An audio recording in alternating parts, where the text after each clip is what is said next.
əzəli, xoş arzu, xoş diləyim. Sən gözəllər gözəli, sənə qurban eləyim. Sən mənim, təkcə mənim, bir ömür gülüm gərək.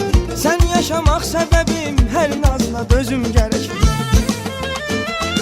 Büsbütün həyatım sənin, yuxularımı eylədin. Sin ömrüm, günüm, xoş gəldin. Əvəz etməz səni heç kim, sevər səni mən qədər. Kim yanımdasansa nə dərdin. Büsbütün həyatım sənin, yuxularımı eylədin. Sin ömrüm, günüm, xoş gəldin. Əvəz etməz səni heç kim, sevər səni mən qədər. Kim yanımdasansa nə dərdin.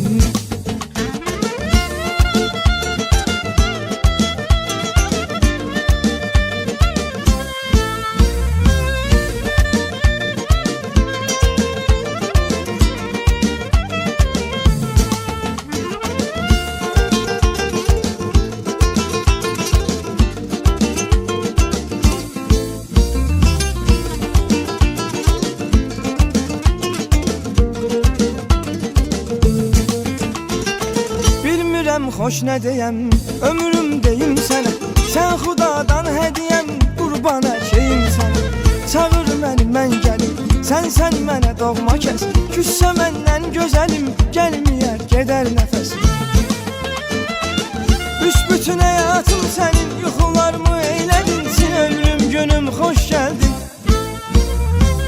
Əvəz etməz səni heç kim, sevər səni mən qədər. Kim yanımdasansa nə dərdin.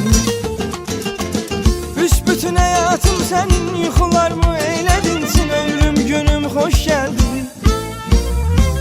Əvəz etməz səni heç kim, sevər səni mən qədər. Kim yanımdasansa nə dərdin. Büsbütün həyatım sənin, yuxularımı eylədin. Sin ömrüm, günüm, xoş gəldin. Əvəz etməz səni heç kim, sevər səni mən qədər. Kim yanımdasansa nə dərdin.